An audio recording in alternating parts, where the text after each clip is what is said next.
नवंबर का महीना जैसे ही शुरू होता है, दिल्ली एनसीआर के लोगों के लिए जीना मुश्किल हो जाता है। हवा जहरीली हो जाती है, एयर क्वालिटी बद से बदतर हो जाती है। इसके पीछे बहुत सारे कारण होते हैं, लेकिन जो सबसे बड़ा कारण होता है वो मेरे पीछे दिख रही पराली होती है।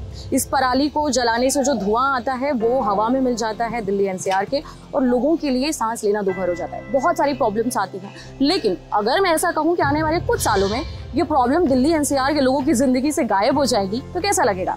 अच्छा लगा ना? हाय, मेरा नाम है उपासना और आप देख रहे हैं धांसू आइडिया, लल्लन टॉप का एक खास शो जो स्टार्टअप्स के बारे में बात करता है। और आज के एपिसोड में हम एक ऐसे स्टार्टअप के बारे में बात करने जा रहे हैं जो पराली जलने से खराब होने वाली एयर क्वालिटी की प्रॉब्लम को दूर कर रहा है। उस स्टार्टअप का नाम है धरक्षा इको सॉल्यूशन। आज हमारे साथ धरक्षा के को फाउंडर अर्पित हैं। उनसे जानेंगे स्टार्टअप की पूरी जर्नी के बारे में, लेकिन उससे पहले देखते हैं उनको ये धांसू आइडिया आया कहाँ से। 2019 की बात है।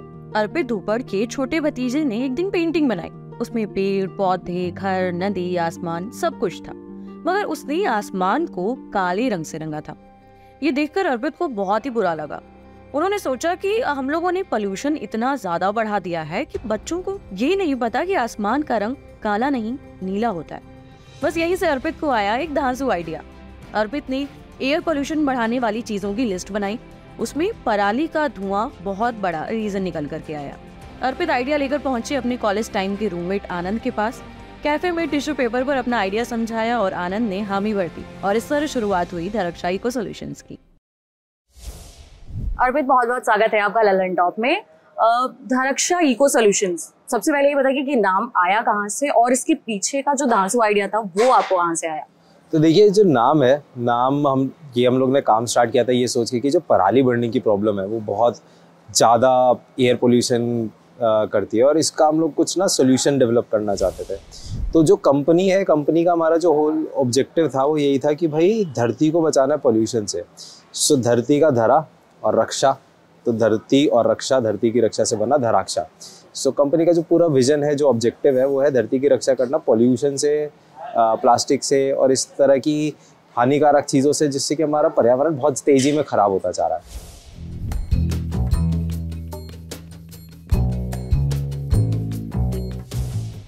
धरक्षा का अगर मैं बोलूँ कि प्रोडक्ट जो मेन आपका की प्रोडक्ट है वो क्या है और वो बनता कैसे है, वो पूरा प्रोसेस बताइए। तो देखिए, जो हमारा की प्रोडक्ट है, जैसे हमारे पीछे पड़ा है, ये हमारा एक पैकेजिंग आइटम है जो कि थर्माकोल का ऑल्टरनेटिव है। ये बनता है पराली से, यानी जो पैडी स्ट्रॉ जिसको हम बोलते हैं इंग्लिश में।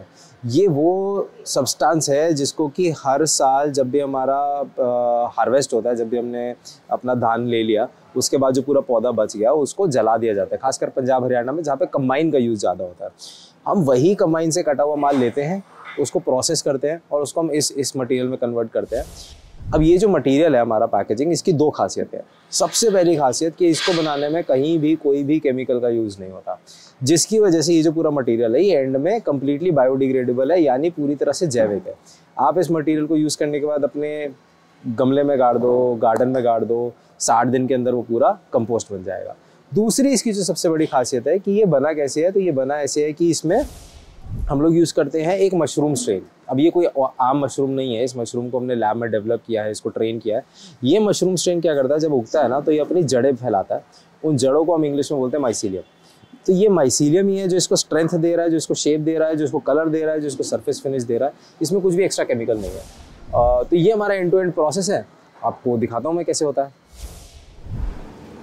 तो हम लोग का जो पहला स्टेप है ये, ठीक है। हम लोग किसानों से जो मटेरियल है उसको प्रोक्योर करते हैं बेल की फॉर्म में। अब आप ये समझिए कि जो हम लोग कहते हैं कि भाई किसान पराली जलाना चाहता है, उसके पीछे कारण है। कारण ये है कि भाई उसके पास टाइम की बहुत कमी है। जब उसने धान की कटाई करी, उसके जस्ट बाद उसको गेहूं की बिजाई करनी है, दोनों के बीच में टाइम है बहुत कम। अब इसके लिए किसान क्या करते हैं कि वो एक मशीन का यूज़ करते हैं जो कि होता है कंबाइन, ठीक है। कंबाइन क्या करेगा, आपका फटाफट खेत क्लियर कर देगा। लेकिन कंबाइन का जो एक साइड इफ़ेक्ट है वो ये है कि कंबाइन जो है, जो पराली है, यानी जो पूरा पौधा रह गया, उसको वो खेत पे ही स्प्रेड कर जाता है, ठीक है। उसकी कलेक्शन नहीं हो पाती। तो जो हम कहते हैं ना पराली जली है, वो 90% पराली वो जलती है जो कि आपका कंबाइन से कटी है। 10% ही है जो अदर कट जलती है, 90% कंबाइन वाली है, और उसका कोई यूज़ केस नहीं था। तो हमने फिर अब क्या किया कि हमने एक पार्टनरशिप करी, और हम पार्टनरशिप करते हैं ऐसे लोगों के साथ जिनके पास एक मशीन होती है जिसको बोला जाता है बेलर मशीन। अब बेलर मशीन क्या करती है कि जो कंबाइन से कटा हुआ माल है उसको उठाएगी, कलेक्ट करेगी और ऐसे चाकोर चाकोर बेल बना देगी। हर एक बेल 25 किलो का है। ओके। एक बार ये बेल बन जाता है तो इस बेल को हम लाते हैं अपनी फैसिलिटी पे, यहाँ पे हम लोग इसकी प्रोसेसिंग स्टार्ट करते हैं और इसी बेल से हम फाइनल मटेरियल बनाते हैं। यानी हम वो पराली नहीं ले रहे जो कि पशुओं के लिए यूज हो जाएगी, हम वो पराली ले रहे हैं जो किसान के काम की, हम वही पराली ले रहे हैं जो कि 100% जलती ही जलती। ओके, उसका जलाने के अलावा कोई सब्स्टिट्यूट नहीं था? कोई जलाने का सब्स्टिट्यूट नहीं था, क्योंकि आपको बहुत तेजी में फील्ड क्लियर करना है और उस टाइम पे आपके पास लेबर नहीं है, क्योंकि आपका सारा लेबर लगा हुआ है गेहूं की बिजाई में, तो आपका हार्वेस्ट के लिए कोई लेबर अवेलेबल नहीं है। ओके। तो सबसे पहला स्टेप हुआ ये। फिर ये हमारा बेल आ गए, ठीक है। बेल के बाद हम लोग इसको कटाई के लिए भेजते हैं इस कमरे के अंदर। यहाँ पे हो रही है हमारी श्रेडिंग। श्रेडिंग का क्या मतलब हुआ कि ये जो हमारी लंबी लंबी बेल है इसको हम छोटे छोटे पीसेस में कट कर देंगे, आधे 1 इंच के, ताकि हमारा जो प्रोडक्ट है उसकी सरफेस फिनिश साफ आए। तो पराली श्रेड करी हमने, फिर श्रेड करके हम लाते हैं वापस से अंदर, जहाँ पे हमारा नेक्स्ट स्टेप होगा जिसको कि हम बोलेंगे मिक्सिंग स्टेप। तो ये जैसे हमारी इसकी एक मिक्सिंग मशीन है। मिक्सिंग मशीन में हमारा क्या काम है, मिक्सिंग मशीन में हम डालना चाहते हैं इस मटेरियल के अंदर वापस से पानी, ठीक है। हम इस मटेरियल को करते हैं मॉइस्ट। क्यों? क्योंकि हमारा जो पूरा ट्रांसफॉर्मेटिव प्रोसेस है, जैसा मैंने आपको बताया, एक ऑर्गेनिक प्रोसेस है जिसके अंदर की हम मशरूम से इसको कन्वर्ट कर रहे हैं। अब मशरूम को उगने के लिए, चलने के लिए चाहिए होता है खूब सारा पानी, मॉइस्चर, तो वो हम इसके अंदर ऐड करते हैं। प्लस इसी मशीन के अंदर इसमें हम लोग डालेंगे अपने मशरूम के बीज, जिसको कि हम टेक्निकल भाषा में बोलते हैं स्पोर्स। अब स्पोर क्या होता है? स्पोर एकदम माइक्रोस्कोपिक बीज की तरह है, जो आपको आंखों से तो पाउडर दिखेगा, लेकिन जब माइक्रोस्कोप में देखेंगे तो एक एक बीज दिखेगा, और ऐसे करोड़ों बीज हैं वो, ठीक है। उसको हम इसके अंदर डाल के स्प्रेड कर देंगे, तो वो हर एक बीज अंकुरित होगा, उसमें से जड़ें चलनी शुरू होंगी मशरूम की, जिसको हम बोलेंगे माइसीलियम, और यही माइसीलियम है जो कि मेरा फाइनल प्रोडक्ट बनाएगा। और ये आइडिया कैसे, मतलब ये टेक्निक कैसे निकाली आपने कि उस पराली में हम वो मशरूम डालेंगे तो एक ऐसा प्रोडक्ट निकल सकता है जो सब्स्टिट्यूट बन सकता है आगे जाकर थर्माकोल का? तो ये देखिए, मेरे को 1 साल तक तो कोई आइडिया ही नहीं था कि ऐसा कुछ बन भी सकता है। हम लोग ने जब शुरुआत करी थी आज से 3-4 साल पहले, तो हमने तो ये सोचा था कि भाई हम सिर्फ मशरूम उगाएंगे और मशरूम हम एक्सपोर्ट कर देंगे US, यूरोप में, और इस पूरे प्रोसेस में हमारी पराली कंज्यूम हो जाएगी। लेकिन जब हमने करना शुरू करा, हमने एक अपना पहला मशरूम फार्म डाला, उसमें क्या हुआ, उसमें ना बीमारियां आती है। बीमारियां कैसे? जैसे अगर एक बार जगह बीमारी आई तो पूरे में फैल जाती है और आपका पूरा लॉट रिजेक्ट हो जाता है। तो इस समस्या जब आई तो फिर हम गए रीजनल सेंटर फॉर बायोटेक्नोलॉजी। हमने कहा कि भाई हमें कोलैबोरेशन करना है, हमें एक डिसीज रेजिस्टेंट वैरायटी बनानी है। फिर हम रिसर्च में घुसे, हमने खूब रिसर्च करा, फिर हमें समझ में आया कि यार मशरूम की जो प्रॉपर्टीज़ है उसको इंजीनियर किया जा सकता है, उसको चेंज किया जा सकता है। करते करते करते करते करते ओवर टाइम हमारे को समझ में आया कि ये भी एक तरीका है जिसको कि वेस्ट में, US में एक टर्मिनोलॉजी है बायो फैब्रिकेशन, यानी आप बायोलॉजी का यूज़ करके आप मटेरियल्स बना सकते हो। तो हमें लगा भाई बायो फैब्रिकेशन यहाँ भी हो सकता है, पराली पे भी हो सकता है, मशरूम यूज़ करके भी हो सकता है। तो वहाँ से करते करते मतलब काफ़ी लंबा टाइम लगा, 2-2.5 साल हमें लगे R&D में, तब जाके हमारे पास प्रोडक्ट आया। फिर हमने ये पहला प्लांट लगाया, फिर हमने कुछ कस्टमर्स से कोलैबोरेशन किया। अब हम इसको स्केल करना चाहते हैं ताकि आगे जाके हम पराली सारी कंज्यूम कर पाए और पराली बर्निंग की प्रॉब्लम को अगले 4 से 5 साल में हम खत्म कर पाए। अभी तक इस कितना % आपको लगता है कि आप लोगों ने सॉल्व किया है इस सोल्यूशन के थ्रू? देखिए अभी तो हमने टच भी नहीं किया है, सही बताएं तो, क्योंकि देखिए हमारा स्केल अभी तो काफ़ी छोटा है। अभी हम लोग कितना 200-250 टन के करीब कंज्यूम कर रहे हैं, जो जल रहा है वो 2 करोड़ टन है, तो वो तो परसेंटेज भी नहीं है। लेकिन पॉइंट क्या है कि पहले आपकी ग्रोथ हमेशा स्लो होती है, क्योंकि आपको एक प्रोडक्ट को मार्केट में वैलिडेट करना होता है। तो मार्केट वैलिडेशन अभी चल रहा है, जैसे जैसे मार्केट वैलिडेशन सही आएगा, हमें पूरी उम्मीद है कि मार्केट पिक करेगा। अगर एक बार अच्छा डिमांड बन गया प्रोडक्ट का, अच्छा डिमांड बन गया पराली का, तो फिर ये प्रॉब्लम सॉल्व होने में ज़्यादा टाइम नहीं लगेगा। लेकिन हाँ, पहले कुछ साल ज़रूर लगेंगे, जब हम लोग प्रोडक्ट ट्राई करेंगे, कंपनीज पे जाएंगे, उनसे कुछ फीडबैक आएगा, कुछ कमियां रहेंगी, उन कमियों को ठीक करना रहेगा। तो वो साइकिल अभी चल रहा है, पर मुझे पूरी उम्मीद है कि 3 से 4 साल में जब तक ये साइकिल कंप्लीट होगा, फिर एकदम से अपटेक आएगा, एकदम से डिमांड आएगी और ये हम लोग प्रॉब्लम सॉल्व कर पाएंगे जल्दी। तो देखिए इसमें जब एक बार मिक्सिंग हो जाती है, ठीक है, मिक्सिंग होके इसमें से मटेरियल निकलेगा, फिर इस मटेरियल को हम लोग क्या है कि मिक्स करने के बाद हम लोग डाल देते हैं ऐसे बैरल्स में, ठीक है। ये बैरल क्या है, ये एक स्पेशली डिज़ाइन बैरल है, इसके अंदर हम लोग डालते हैं स्टीम, ठीक है। तो स्टीम से क्या होता है कि आपका जितना भी इसके अंदर माइक्रो ऑर्गेनिज्म थे, यानी बैक्टीरिया थे, कुछ भी और था, वो सब डेड हो जाता है। लेकिन जो मैंने बीज डाले थे, जो मैंने स्पोर्स डाले थे, उनको कुछ नहीं होता, ठीक है। तो इससे क्या है कि जब ये मटेरियल ठंडा होगा तो फिर जब वो स्पोर जर्मिनेट होगा, यानी जब वो स्पोर अंकुरित होगा, जब वो बीज अंकुरित होगा, तो उसके पास कोई कंपटीशन नहीं है, कोई और बैक्टीरिया नहीं है, तो फटाफट से ग्रो करने लगेगा। तो वो जब जल्दी ग्रो करेगा तो वो जल्दी इसको पूरा भर लेगा, फिर जब ये जल्दी भरेगा तो हम इसको जल्दी मोल्ड में डाल पाएंगे, जल्दी प्रोडक्ट बना पाएंगे। तो वैसे है। और यहाँ से होने के बाद फिर उसका क्या होता है? तो यहाँ से करने के बाद इसके अंदर जब इसके अंदर बीज डल के फिर ये इसको हम अंदर रख देंगे, और फिर 3 से 4 दिन बाद हम इसमें से मटेरियल निकालेंगे, और फिर हमारे पास ना मोल्ड होते हैं। तो ये जो मोल्ड है, ये जब हम इस मोल्ड में हम लोग मटेरियल भरते हैं इस कमरे के अंदर, आइए दिखाता हूँ कैसे होता है। तो इस कमरे के अंदर मेरे पास 8 स्टेशन है। हर स्टेशन के ऊपर क्या है कि लोग बैठे हुए हैं जो कि इस ऐसे मल्टीपल मोल्ड्स हैं, उसके अंदर अपना मटेरियल भरेंगे, ढक्कन लगाएंगे और रैक पर रख देंगे 3 से 4 दिन के लिए। 4 दिन में ये रैक पे पूरा ग्रो कर चुका होगा, इसके अंदर पूरा माइसीलियम फैल चुका होगा, इसकी पूरी शेप ले चुका होगा। फिर मैं इसको मोल्ड में से निकालूंगा, इसको उठा के हम लोग कर देंगे अवन। अवन करने से 2 फायदे हैं। सबसे पहला तो जो अगर आपको याद हो, जो हमने पहले स्टेप में पानी मिलाया था, वो पानी पूरा का पूरा ड्राई हो जाएगा, मटेरियल मेरा ड्राई हो जाएगा। दूसरा, जो मेरा मशरूम स्ट्रेन था वो डेड हो जाएगा, यानी इनएक्टिव हो जाएगा, तो फिर वो दोबारा नहीं उगेगा। तो मेरा जो मटेरियल है, अब जैसे मैं अगर आपको एग्जांपल दूँ या पैरेलल ड्रॉ करूँ, जैसे हम लोग मान लीजिए फर्नीचर लेते हैं, तो वो कभी पेड़ था, है ना, पर अब वो फर्नीचर बन चुका है, अब वो वापस तो उग नहीं सकता। सिमिलरली ये मटेरियल जो है, ये एक बार डेड हो गया, वापस उग नहीं सकता, लेकिन कंप्लीटली बायो मटेरियल है। अब बायो मटेरियल होने से जो सबसे बड़ा फायदा ये है कि मान लीजिए आपने पैकेजिंग यूज़ कर लिया, आपने मान लीजिए कोई टीवी ऑर्डर करा, उसमें हमारी पैकेजिंग आई। अब इसको आपको फेंकने की जरूरत नहीं है, कूड़े में डालने की जरूरत नहीं है, इसको आप अपने गमले में डाल दो, पूरा कंपोस्ट बन जाएगा 7 दिन के अंदर। सो आपने बताया कि जो फाइनल प्रोडक्ट निकल करके आता है वो थर्माकोल का सब्स्टिट्यूट हो सकता है। तो थर्माकोल जो अभी हम यूज़ करते हैं वो इतना प्रॉब्लमेटिक है क्या, या फिर उससे कैसी प्रॉब्लम्स हैं जो ये सब्स्टिट्यूट करके उसको सॉल्व कर देगा? जी बिल्कुल। अब देखिए होता क्या, हम लोग ना प्लास्टिक की समस्या के बारे में तो अवेयर होते जा रहे हैं, लेकिन हम लोग क्योंकि इतनी ज़्यादा चर्चा करते नहीं है तो हमें समझ नहीं आता कि थर्माकोल कितनी बड़ी प्रॉब्लम है। तो अब जैसे थर्माकोल है ना, तो थर्माकोल को एक तो 4 गुना ज़्यादा टाइम लगेगा। दूसरा, थर्माकोल से क्या है कि जैसे मैं आपको बता रहा था, एक तो स्टायरीन गैस निकली, है ना। अब अगर कोई भी थर्माकोल है, यानी जो आज तक पहला बना थर्माकोल है, वो भी आज तक एनवायरनमेंट में है, वो भी कहीं डिग्रेड नहीं हुआ, ठीक है। तो अब अगर आपने थर्माकोल यूज़ किया ना, उसके 2 ही ऑल्टरनेटिव है, या तो वो लैंडफिल में जाएगा या वो वाटर बॉडी में जाएगा, जहाँ भी जाएगा बहुत पोल्यूट करेगा, समझ रहे। तो अब जो उसका ऑल्टरनेटिव हमने जो प्रोडक्ट तैयार किया है, ये आप इसको कहीं भी डालोगे ये डिग्रेड हो जाएगा, कंपोस्ट बन जाएगा, इसको पशु भी खा सकते हैं, समझ रहे। तो इसकी, जिसको कि हम टेक्निकल भाषा में बोलते हैं एंड ऑफ लाइफ, यानी कि जब इसका यूज़ खत्म हो गया, एंड ऑफ लाइफ में ये प्रॉब्लमेटिक नहीं है एनवायरनमेंट के लिए, तो ये एंड ऑफ लाइफ में यूजफुल है एनवायरनमेंट के लिए। जो फाइनल प्रोडक्ट बन के आता है, ये हम लोगों को डिफरेंट शेप एंड साइजेस दिख रहे हैं। सो बेसिकली ये किन किन कामों में आते हैं, क्या क्या प्रोडक्ट निकल करके आता है? तो देखिए हर एक शेप और साइज जो है ना, हर एक शेप और साइज एक डिफरेंट आइटम को पैकेजिंग के लिए, जैसे मैं बताऊँ इसके अंदर एक ग्लास आइटम जाता है, जो मोल्ड हमने वहां देखा था उसका ये बन गया है, करेक्ट। इसमें एक ग्लास की बोतल जाएगी, ऊपर से जाएगा, वो पैकेजिंग में जाएगा, 0 ब्रेकेज के साथ आप इसको कहीं से भी कहीं शिप कर लीजिए, अमेजॉन, फ्लिपकार्ट, कोई दिक्कत नहीं। उसी तरह से आप जैसे देख रहे हैं ये वाला प्रोडक्ट, ठीक है, ये वाला प्रोडक्ट यूजर एक आई सीरम बॉटल के लिए, है ना। उस तरह से आप देखिए जैसे ये प्रोडक्ट है, इस प्रोडक्ट में कुछ एक सेंसर्स जाएंगे, ठीक है, इंटरनेट ऑफ थिंग्स के। तो ऐसे करके हर प्रोडक्ट एक डिफरेंट एप्लीकेशन के लिए बना है, हर प्रोडक्ट एक डिफरेंट प्रोडक्ट को सेफगार्ड करने के लिए बना है कि वो आपका ट्रांजिट में खराब ना हो।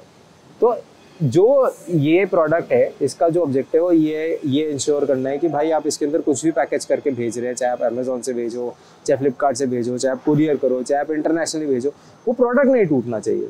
अब क्योंकि हमारे प्रोडक्ट इतना सुपीरियर है, तो हम जितने भी फ्रेजाइल आइटम्स है, आपके पॉटरी के आइटम्स हो गए, आपके हैंडीक्राफ्ट के आइटम्स हो गए, आपके ग्लासवेयर के आइटम्स हो गए, इन सबको हम पैकेज करते हैं और 0 ब्रेकेज के साथ। आप ये मुझे मैन्युफैक्चरिंग प्लस सस्टेनेबिलिटी, ये दोनों ऐसा स्पेस है जिसमें इन्वेस्टर्स को कन्विंस करने में बहुत टाइम लगता है, क्योंकि इतनी जल्दी उनको आरओआई या फिर रिटर्न नहीं मिलता है। आपका ये सफर कैसा रहा इन्वेस्टर्स को कन्विंस करने का, बायर्स को कन्विंस करने का पहले, और कितना पॉजिटिव डायरेक्शन में आगे बढ़े हैं? देखिए आपने बिल्कुल सही कहा कि क्योंकि ये एकदम नई फील्ड है, नया डायरेक्शन है, तो इन्वेस्टर्स को कन्विंस करना काफ़ी चैलेंज रहता ही है, सिमिलरली बायर्स को भी रहता है। पर देखो अल्टीमेटली क्या है, अल्टीमेटली हर कोई यहाँ पे पैसा बनाने के लिए है, तो आपको एक ऐसी इतना कन्विंसिंग बिजनेस केस बनाना पड़ेगा कि आपसे लोग सहमत रहे, है ना। तो अब उसमें ये है कि भाई बायर्स, जैसे बायर्स नहीं मान रहे, तो आप पहले छोटे बायर से स्टार्ट करो, जिसको आपको कन्विंस करना आसान है, जिसके आप फाउंडर से डायरेक्ट बात कर सकते हो, उसको बेस बना के थोड़ी बड़ी कंपनी, फिर फाइनली बड़ी कंपनी।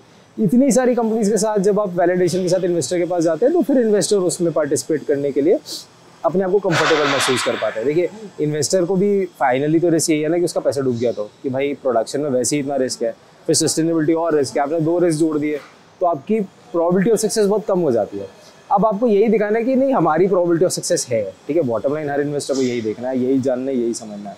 तो ऑब्वियसली ये जर्नी बहुत टफ रही, लेकिन हम लोग, मैं कहूँगा कि हम लोग काफ़ी लकी रहे कि हम लोग को सही टाइम पे सही बैकर, सही इन्वेस्टर्स मिले, और अल्टीमेटली आज की डेट में हम लोग के पास इतना बड़ा प्रोडक्शन प्लांट है और हम आगे फर्दर स्केल अप करने की, एक्सपेंशन की बातें कर रहे हैं, प्लानिंग कर रहे हैं। होपफुली नेक्स्ट ईयर तक हम लोग ये पूरा प्रोडक्शन फैसिलिटी यूटिलाइज कर चुके होंगे और एक और प्लांट लगा चुके होंगे।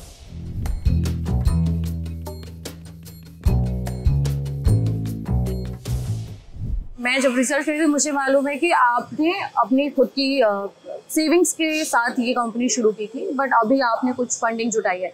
वो इनिशियल स्टेज से लेकर के अभी कौन से लेवल तक पे आप फंडिंग जुटा चुके हैं? कौन कौन से नाम है इन्वेस्टर्स में? तो देखिए स्टार्टिंग का फेज तो बड़ा ही डिफिकल्ट था। जैसे मेरे पास कुछ एक थी सेविंग्स थी, वो मैंने पूरी लगा दी थी। मैं अपने आखिरी 16 रुपये में बचा था अकाउंट में, मेरे पास सारे पैसे खत्म हो चुके थे। एक गाड़ी थी वो भी छोड़ दी थी, बाइक चलाता था। तो वो दौर आई थिंक हर फाउंडर देखता है, हर स्टार्टअप या कंपनी का फाउंडर देखता है, तो वो दौर रहा था। फिर उसके बाद हम लोग काफ़ी लकी थे, हम लोग को काफ़ी अच्छे इन्वेस्टर्स मिले। जैसे एक रेन मैटर संस्था है जो जिनके की फाउंडर है नितिन कामत जी, जो कि ज़ीरोदा के फाउंडर है, उन्होंने इन्वेस्ट किया। एक मोमेंटम कैपिटल नाम से कंपनी है जो कि यूएस और कनाडा बेस्ड कंपनी है, जो कि इन्वेस्टमेंट्स करती है एक्टिवली इंडिया में, उन्होंने इन्वेस्ट किया। काफ़ी सारे अच्छे एंजल्स मिले हम लोग को जिन्होंने हमारे को बैक किया अर्ली स्टेजेस पे। फिर उसके बाद हम लोग ग्रो करे तो कुछ एंजल्स ने दोबारा से री इन्वेस्ट भी करा। अभी हम लोग ने अभी फ्रेश राउंड ऑफ फंडिंग किया है जो कि अभी फिर से एंजल्स प्लस इंस्टीट्यूशनल करके है। तो अल्टीमेटली हमें जब पैसे की ज़रूरत थी तो कैसे ना कैसे करके वो अरेंज हो गया, और अभी हम लोग ऐसे स्टेज पे हैं जबकि अब हमारा जो नेक्स्ट टारगेट है वो है कि अपने पूरे प्रोडक्शन प्रोसेस में ऑटोमेशन डालने का। अभी जैसे आपने देखा होगा सब कुछ मैनुअली हो रहा था, नेक्स्ट स्टेप में हमारा है कि ऑटोमेशन डाला जाए, प्रोडक्शन कैपेसिटी बढ़ाई जाए, क्वालिटी बढ़ाई जाए और बड़े कस्टमर्स को प्रोडक्ट दिए जाए। ओके और अभी आपके बायर के बेस पे कौन कौन कंपनियां जो आपसे खरीद रही हैं? तो देखिए कंपनीज में प्राइमरली 2 तरह की कंपनीज है। एक है इलेक्ट्रॉनिक्स की कंपनीज, ठीक है, जिनकी की बहुत ब्रेकेज आता है। दूसरा है ग्लास आइटम्स में जो भी कंपनीज अपना मटेरियल बेच रही है। ये कॉस्मेटिक्स आइटम्स हो सकते हैं, ये फूड आइटम्स हो सकते हैं, एक्सेट्रा बहुत तरह के आइटम्स हो सकते हैं। तो इन 2 कंपनीज को हम अभी करंटली केटर कर रहे हैं क्योंकि इन लोग के इन जनरल ब्रेकेज हाई थे, तो इन लोग को एक अच्छा वैल्यू प्रोपोजिशन मिलता है कि भाई इनका ब्रेकेज लो हो जाता है। आगे जाके हम लोग primarily electronics, consumer goods, white goods जिसको बोला जाता है, यानी कि आप जैसे मिक्सर, ग्राइंडर, एसी, टीवी, इस तरह के आइटम्स को हम लोग पैकेजिंग प्रोवाइड करना चाहते हैं। और इनकी शेल्फ लाइफ कितनी है कि मतलब कब तक ये normal as it is useful रह सकते हैं, या फिर इनमें भी कुछ ऐसा है कि थोड़े बहुत पोर्शन बर्बाद भी हो सकता है, वेस्टेज होने के कुछ चांसेस होते हैं? नहीं, देखिए ये जो प्रोडक्ट है ये 2 से 2.5 साल तक हम लोग बोलते हैं कि आप शेल्फ पे आराम से रख सकते हैं, ठीक है। उसके बाद की एक्सेलरेटेड टेस्टिंग हमारी इन प्रोसेस है कि भाई कैसे मटेरियल में स्ट्रेंथ कम होती है, क्या होता है। इसकी जो बायोडिग्रेडेबिलिटी है वो तभी स्टार्ट होगी जब ये ज़मीन के अंदर जाएगा। तो मैं यूजुअली जो एग्जांपल देता हूँ लोगों को समझने के लिए वो ऐसे है कि जैसे आप मान लीजिए आपकी जेब में नोट पड़ा है ना, वो जब तक जेब में वो सही है, वो 10 साल, 20 साल, 25 साल चलेगा, लेकिन जब आप उसको ज़मीन में गाड़ देंगे वो 6 महीने में ख़त्म हो जाएगा। सिमिलरली ये आइटम है जब तक आपका शेल्फ पे पड़ा है वो सेफ है, जब ये ज़मीन में चला जाएगा तो फिर ये डिग्रेड होना शुरू हो जाता है।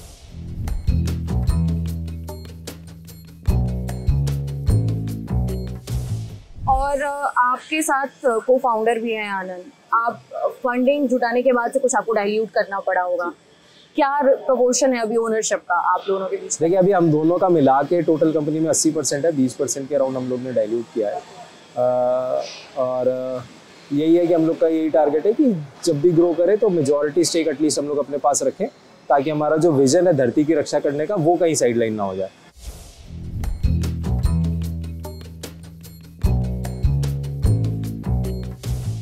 और फाइनेंशियल्स कैसे रहे हैं आपके अभी तक के, मतलब रेवेन्यू प्रॉफिटेबल हैं या लॉस मेकिंग है?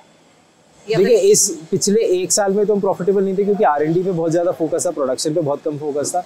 इस साल से प्रोडक्शन पे फोकस बढ़ा है, हमारा टारगेट है नेक्स्ट ईयर तक हम लोग प्रॉफिटेबिलिटी टच कर लें अपना, क्योंकि अब हमारा R&D में डिपेंडेबिलिटी कम होती जा रही है और हम प्रोडक्शन प्रॉपर्ली कर पा रहे हैं। और इन प्रोडक्ट्स की प्राइसिंग कैसे रखी है आपने? देखिए अभी तो प्रोडक्ट्स की जो प्राइसिंग है ना सब वॉल्यूमेट्रिक है, यानी कि बड़ा पीस के अलग प्राइस रहेगा, छोटे पीस का अलग प्राइस रहेगा। वेट के बेस पे नहीं है, वॉल्यूम के बेसिस पे। तो हर प्रोडक्ट का अलग प्राइस है। कुछ केसेस में थर्मोकोल के ऊपर चला जाता है, कुछ केसेस में थर्मोकोल के बराबर आ जाता है। लेकिन थर्मोकोल से हम इसलिए कंपेयर नहीं करते कि थर्मोकोल में तो ब्रेकेज आता है, हमारे में ब्रेकेज नहीं आता। तो अगर आपका कोई भी ऐसा प्रोडक्ट है जो कि ब्रेकेज देख रहा था, तो वहाँ पे आपका पैसा बच जाएगा कि ऑब्वियसली आपके रिटर्न नहीं आएंगे, आपका कस्टमर सेटिस्फेक्शन बेटर रहेगा, आप एक अच्छी स्टोरी के साथ मार्केट में उतरेंगे और आप एक अच्छे कॉस्ट के साथ मार्केट में उतरेंगे।